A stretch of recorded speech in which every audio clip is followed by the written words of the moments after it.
Itulah Jamiah Waqiah. Jadi misinya Jamiah Waqiah itu memanusiakan manusia, mengingatkan agar dirimu layaknya sebagai manusia, sang pemburu kebenaran, makhluk yang paling fanatik dengan kebenaran itu manusia. Ini contoh ya, contoh bisa disebut argumen yang membuktikan bahwa pada dasarnya manusia itu adalah fanatik dengan kebenaran. Istrimu lo tanya 1 tambah 1, mesti jawabannya itu berapa? 2. Istrimu ditanya 1 tambah 1 5. Oke, istrimu ditanya 1 tambah 1 5, lalu istrinya orang lain ditanya 1 tambah 1, jawaban istrinya orang lain itu 2. Membenarkan istrimu atau istrinya orang lain. Itulah manusia itu fanatik dengan kebenaran. Nggak peduli harus bela membenarkan istrinya orang lain, kalau istri sendiri itu nggak peduli. Itu fanatik dengan kebenaran. Itulah manusia. Dia fanatik dengan kebenaran, dia pemburu kebenaran. Ketemu kebenaran, manusia akan bahagia. Kebahagiaan itulah namanya kebahagiaan insani, karena binatang itu nggak boleh benar, nggak betul salah binatang itu. Salah satu dakwah inti Jamiah Waqiah adalah bagaimana dirimu tetap menjadi manusia, agar kita tidak salah, tidak ngawur. Sebagai makhluk pemburu kebenaran, maka kita harus tahu jenis kebenaran. Yang saya pahami itu jenis kebenaran ada 3. 1, jenis kebenaran yang kita sebut hak. 1 jenis kebenaran yang kita sebut sidik. 1 jenis kebenaran yang kita sebut soheh. Kalau kebenaran dikategorikan hak itu antara anggapan kita dengan objek yang kita anggap, itu presisi, match, sama, itu namanya kebenaran hak itu. Kalau kebenaran harus keluar dari kata-katanya pihak yang memiliki otoritas, itu namanya kebenaran sidik namanya. Ini contoh ya, dulu waktu musim COVID, yang bisa menentukan seseorang ini terpapar COVID atau tidak ya harus dokter. RT kok bisa menilai orang kena COVID dan enggak, itu enggak sidik namanya, kecuali RT dikasih panduan oleh dokter, dikasih tahu oleh dokter, dia ngikutin pola pikir dokter, ya toh, lah itu baru nggak apa-apa itu, karena ngikutin yang sidik. Dokter itu otoritasnya kesehatan ya dokter, gitu loh. Misalkan Al-Quran, ya Al-Quran pasti benarnya, tapi tafsir Al-Quran belum tentu benar loh. Belum tentu orang tafsir itu yang menafsiri manusia kok, belum tentu benar. Kecuali yang menafsirkan itu yang menyederhanakan menjadi makna yang gampang dipahami. Quran kan, wal Quranil Hakim kan hikmah tuh itu. Yang tahu dibalik hikmah itu semuanya kan nggak sembarang orang itu. Kecuali yang menyederhanakan mutiara hikmah yang tersembunyi di balik makna Al-Quran itu, yang la yamassuhu ilal mutahharun, orang yang disucikan oleh Allah, manusia suci lah, itu kecuali itu la yamassuhu ilal mutahharun, yang disucikan. Yang disucikan dengan yang suci sama atau beda ya? Beda. Seorang mufasir itu kan banyak dosanya, tapi dia sudah bertobat dan bersih tobatnya sampai nangis-nangis, diampuni oleh Allah. Iya, dia nggak punya dosa, memang dia nggak punya dosa, tapi ketidakpunyaan dosa itu dia sebab tobat. Ya berarti ketobat itu membersihkan diri, apa dibersihkan oleh Allah? Ya membersihkan diri berarti. Wudhu itu membersihkan diri. Yang la yamassu ilal mutahharun itu yang dibersihkan oleh Allah. Lo beda. Sama-sama nggak punya dosanya. Tapi yang la yamassu ilal mutahharun sejak kecil, sejak lahir sampai kematiannya nggak pernah tersentuh dosa. Itulah la yamassu ilal mutahharun itu. Itulah orang yang pasti benar kalau mengartikan Al-Qur'an.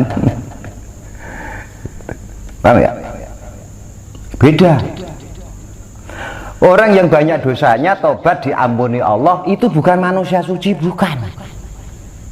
Orang yang suci, yang disucikan Allah, yang pasti benar kalau menafsirkan Al-Quran, itu loh yang sejak kecil sampai meninggal dunia nggak pernah tersentuh dosa, itu maksum. Nah, paham ya?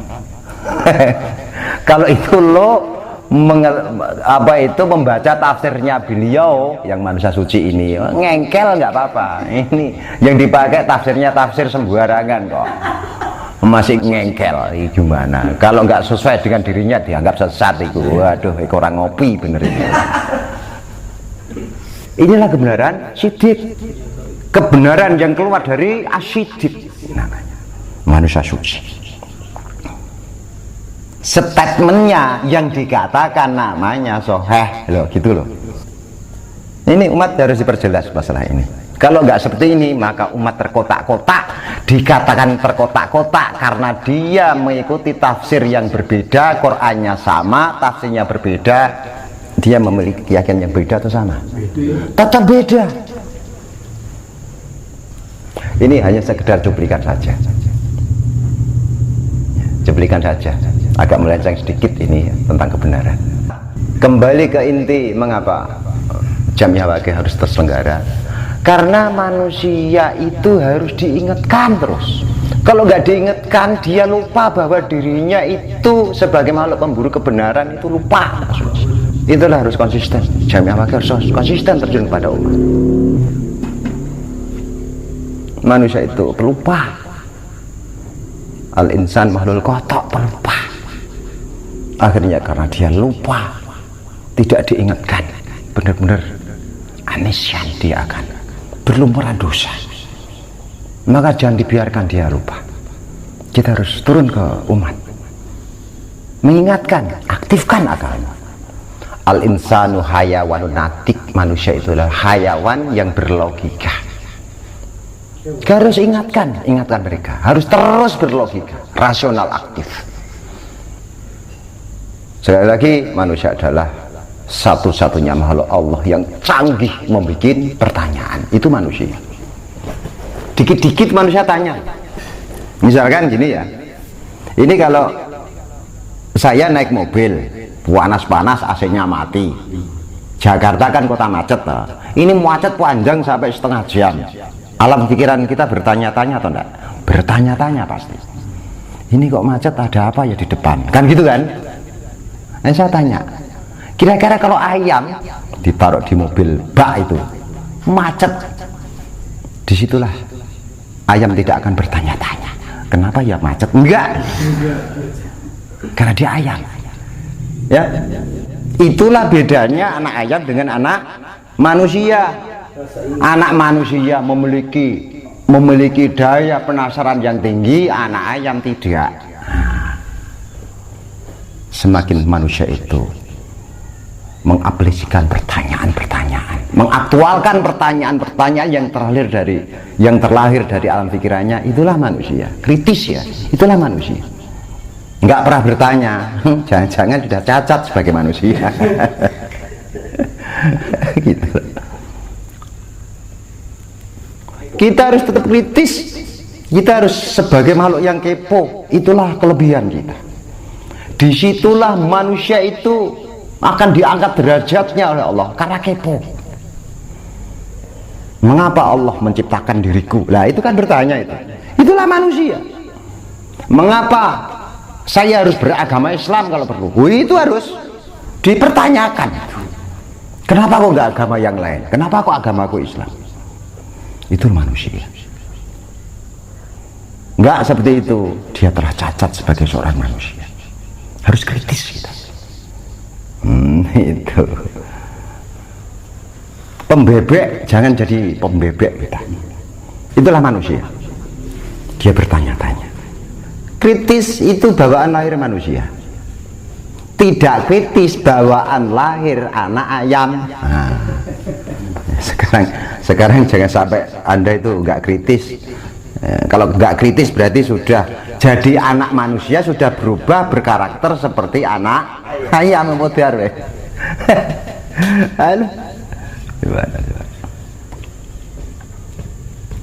Seperti kerbau dicongok hidungnya, udah ikutin terus. Jangan-jangan sudah berubah menjadi kerbau karakter kita. Aduh, jangan. Nah, untuk aktif seperti itu kita harus gerak ke umat, tarik pada satu lingkungan, yang lingkungan terus mengajarkan dia kritis.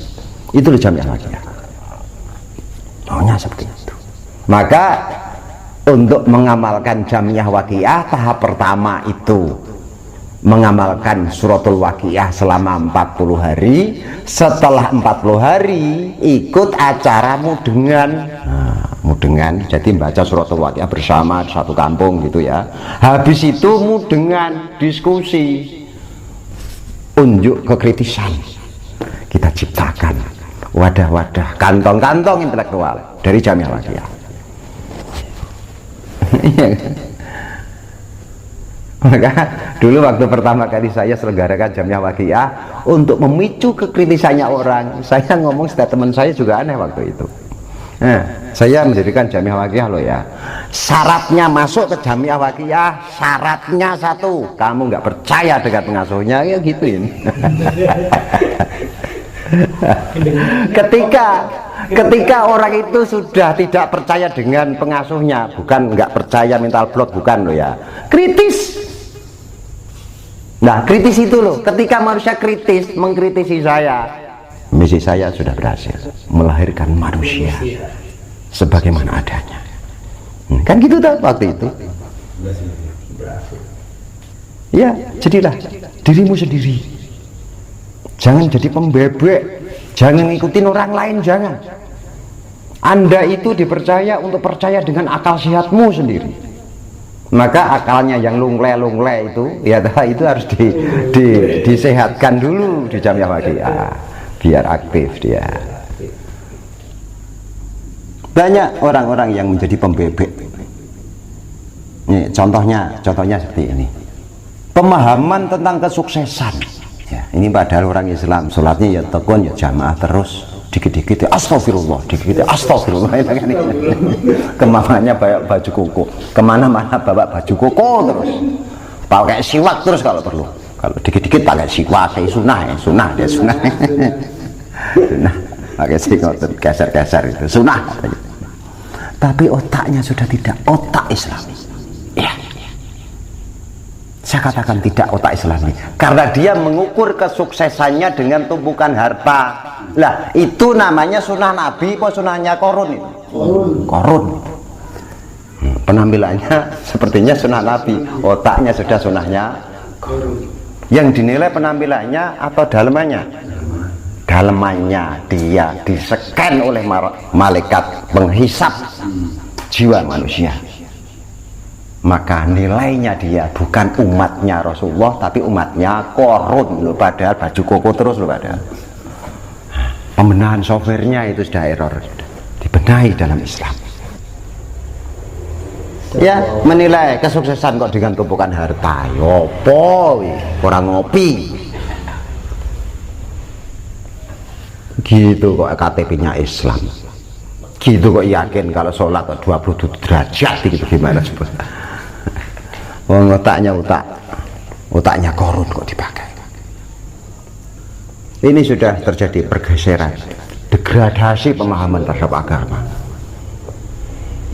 Ini kita memiliki tugas bersama-sama untuk meluruskan pemahaman umat bahwa Islam itu bukan seperti itu. Pemahaman Islam mestinya tidak seperti itu, memaknai dunia itu enggak seperti itu. Ukuran kesuksesan itu bukan itu ukuran kesuksesan. Ukuran kesuksesan itu kalau Anda sama dengan apa yang diinginkan Allah, mengapa menciptakan dirimu Wa idqala rabbuka lil malaikati inni ja'ilu fil ardi khalifah. Allah menciptakan manusia untuk menjadi khalifah. Itu kan berlaku untuk Nabi Adam. Adam gimana? Adam secara histori, ada Adam secara filosofi. Adam secara histori memang iya Nabi Adam merujuknya.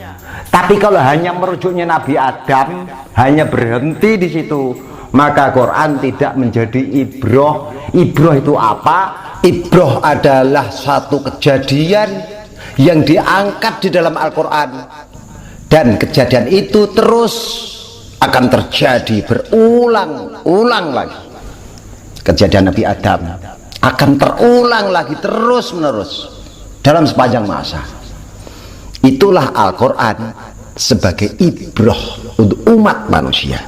Adam secara filosofi yang kita komparkan pada diri kita, Adam secara histori lalu kita kaitkan dengan diri kita. Adam itu siapa? Adam itulah kesempurnaan kita. Adam secara filosofi adalah satu kesempurnaan diri kita. Ini ja'ilu fil ardi khalifah. Wahai manusia, Anda saya turunkan ke dunia, wahai seluruh manusia makhlukku, agar Anda terlibat pada satu proses penyempurnaan, yang kesempurnaan itu disebut khalifah, prestasi rohani. Orang tasawuf mengatakan insan kamil. Insan kamil kalau menurut orang tasawuf. Khalifah itu seperti itu, khalifah. Prestasi rohani, untuk menggapai prestasi cukup dibiarkan saja, ditunggu saja, atau diperjuangkan. Bahkan di ayat itu perjuangannya harus berdarah-darah. Untuk memperjuangkan sampai khalifah itu bukan darah-darah segar keluarnya, bukan itu filosofi ini. Artinya berdarah-darah itu harus memiliki kesungguhan yang tinggi. Kesungguhan yang tinggi di dalam dunia tasawuf disebut mujahadah itu. Tanpa ada kesungguhan yang tinggi, nggak mungkin satu prestasi akan Anda capai. Tidak mungkin Anda akan jadi khalifah, itu nggak mungkin. Khalifatul fil ard, dia manusia kepercayaan Allah untuk mengelola alam raya ini. Alam raya diserahkan kepada khalifah. Dia telah mampu menghilangkan kepentingan dirinya demi kepentingan Allah. Cara pandangku seperti cara pandang Allah. Cara mendengarku seperti cara mendengarnya Allah. Contohnya gini, Allah itu kalau melihat makhluknya dosa itu langsung dicites, dimatiin, apa dibiarin saja? Dibiarin saja. Itu cara pandang Allah. Itu Allah loh. Ini kalau manusia setiap dosa ditumpas, dimatiin toh, setiap dosa dimatiin, habis nggak ada manusia loh. Apakah Allah seperti itu? Enggak. Kalau perlu kesalahan yang terjadi kepada manusia ditutupi oleh Allah. Bukti ditutupi gimana? Dirahasiakan oleh Allah. Buktinya kalau ada orang salah, orang lain membongkar kesalahan orang lain, ya itu termasuk dikategorikan maksiat ghibah. Allah nggak setuju berarti itu. Itulah cara pandang manusia yang sudah menjadi wakilnya Allah, itu seperti itu. Ketika kita itu telah berhasil menjadi khalifah, mencapai puncak prestasi yang tinggi secara spiritual, orang melihat karakter kita, khuluqin azim, agung, azim itu gini loh, azim. Isim nama ismul azam. Allah kan ismul azam toh. Jadi istilah Allah, kata Allah itu menyimpan banyak karakter. Tentunya karakter yang indah-indah. Seluruh karakter itu ada di khalifah. Al-Ghafarnya, Ar-Razaknya, Allah itu kan memberi tuh. Saya tanya, Allah kalau pemberi, ngasih pemberian rezeki ke lo, Allah ngomong sama lo atau enggak? Fulan, kamu udah saya kasih rezeki lo ya hari ini. Allah apakah seperti itu atau enggak? Akhlaknya Allah memberi tanpa harus memberitahu kalau yang memberi dirinya enggak seperti itu. Ini coba manusia kalau belum berkarakter seperti karakternya Allah, ngasih sumbangan masjid itu ya minta bisa diakui dia, bisa difoto kalau perlu ya. Kalau dia memberi tidak diketahui oleh halayak, nggak puas dia. Bukan seperti itu karakter Allah. Intinya apabila seseorang itu sudah sampai ke makam khalifatullah, kita melihat karakternya, maka kita akan memahami betapa sangat besar, sangat indah karakter Allah. Loh, itu khalifahnya saja seperti itu indahnya karakternya, apalagi Allahnya. Dia menempatkan Allah sebagai inspirasi akhlak. Dia menempatkan asma-asma bukan hanya diucapkan di bibir, tapi sudah dirubah menjadi satu perbuatan. Itulah khalifah. Untuk sampai ke sana Jam'iyah Waqiah harus melewati 10 kemelekatan. Harus terbebas dari 10 kemelekatan. Melepaskan diri dari 10 kemelekatan. Kemelekatan pertama yang harus segera dilepaskan itu kemelekatan jiwa kita kepada setan. Nah, harus dilepaskan 10. Salah satunya adalah kemelekatan diri kita kepada setan, menempatkan setan sebagai Tuhannya. Dia menghamba kepada setan. Apa yang diperintahkan setan dia ikut, apa yang dilarang setan dia hindari. Itu namanya kemelekatan kepada setan. Maksiat diperintah siapa? Allah atau setan? Lah kita ngikutin maksiat. Ngelihat handphone yang nggak bener senonoh, itu ngikutin perintah Allah apa ngikutin perintah setan? Nah itu menghamba kepada setan itu. Ghibah, membicarakan kejelekan orang, itu perintah setan atau perintah Allah? Itu perintah setan.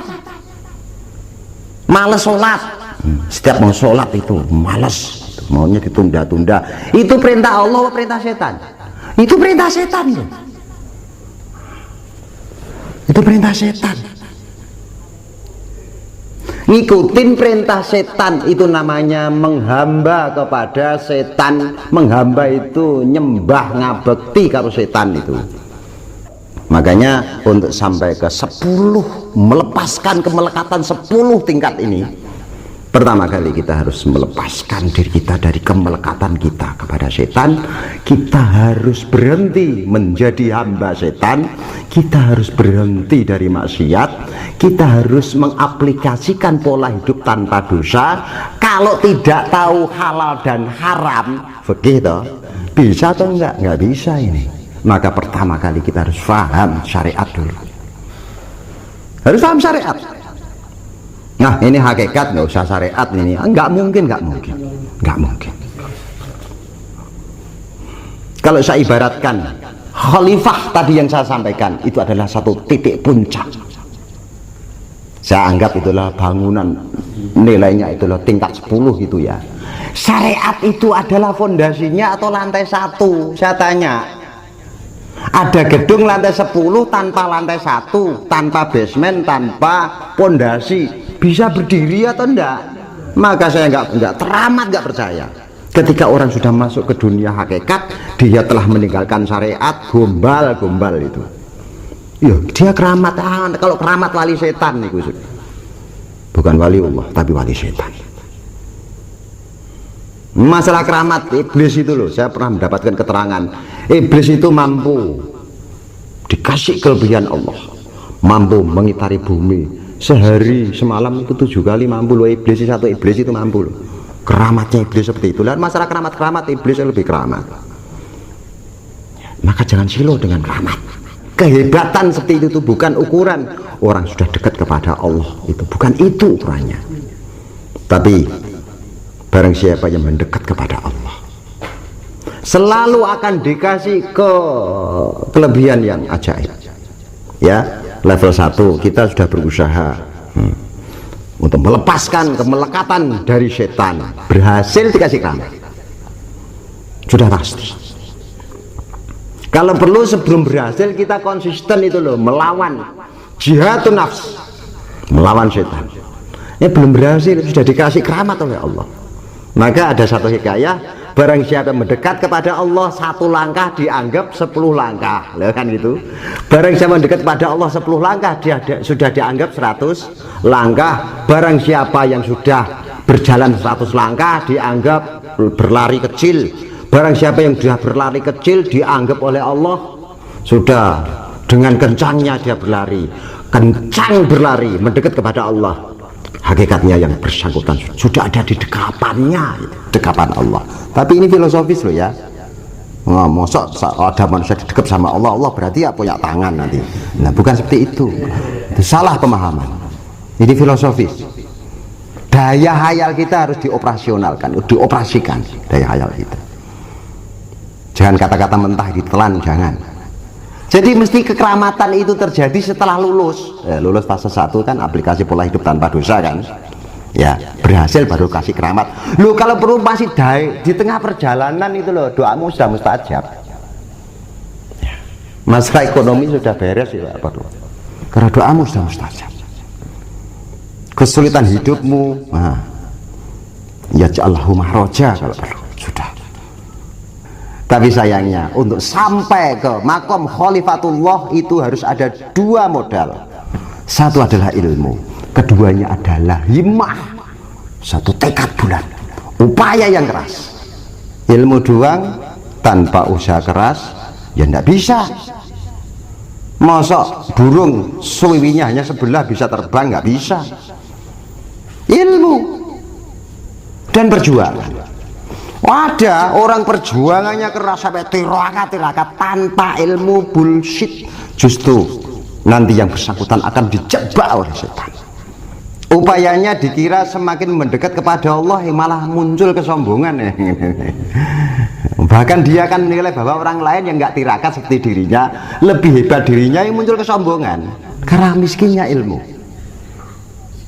Jamiah Wakiyah ini sudah dikasih banyak pengetahuan gini, sudah tiap hari dikasih, ya, hampir tiap hari. Terutama orang yang suka datang ke JW Pusat itu, saya ajak ngobrol masalah ini, udah hampir tiap hari sudah. Tinggal Anda itu mau menggerah, mau mengaktifkan himmahmu atau enggak, mau menggerakkan, mau mengusir kemalasanmu atau enggak. Nah, itu saja sudah. Ilmu sudah cukup. Ijayatul Kubro, buku disebar itu loh, itu ilmu tentang itu loh, sudah cukup modalnya, modal ilmu. Mau gerak apa enggak? Kalau enggak mau gerak, ilmu yang Anda pahami tapi Anda enggak mempraktekkan, ilmu itu akan menjadi hijab yang menjadikan dirimu semakin gelap, karena Anda tidak memproses untuk tazkiyatun nafs. Anda tidak memproses diri untuk membersihkan jiwa. Bahaya orang yang tidak tazkiyatun nafs, itu bahaya. Aplikasi pola hidup tanpa dosa, berjuang melawan setan, itu bahasa kerennya ya tazkiyatun nafs. Membersihkan jiwa dari kotoran dosa yang diakibatkan dari penghambaan kita kepada setan. Bahaya. Manusia kotor hatinya itu bahaya. Ilmunya setinggi langit, apal Quran, kitab Bukhari Muslim hafal, kalau perlu hatinya kotor, justru ilmu yang ada di alam pikirannya menjadi sarana lancar menuju ke neraka. Hati yang kotor. Loh, kalau perlu ilmu makrifat yang Anda pahami itu akan memperlancar dirimu untuk berjalan menuju neraka kalau hatimu tetap dalam kondisi kotor. Ini keras. Harta yang Anda miliki itu menjadi sarana yang teramat lancar menuju ke neraka kalau hatimu tidak engkau bersihkan, jiwamu tidak engkau bersihkan, ya. Seperti itu. Jabatan yang Anda miliki, istri cantikmu, pengaruh sosialmu, itu akan menjadi jalan manusia menuju ke neraka ketika hatinya tidak pernah dibersihkan dengan satu proses yang benar. Ayo kembali, mulai dari awal. Ikut pesulukan, ikut tahap-tahap 8 yang sudah diprogramkan oleh JW Pusat dalam rangka membangkitkan pergolakan kita kepada setan. nanti suatu ketika 8 tahap Anda lalui, Anda akan membuktikan bahwa memang menjadi hamba setan itu teramat rumit, biang, derita. Disitulah nanti kita akan rasakan bahwa menjadi hamba Allah itu teramat lezat rasanya.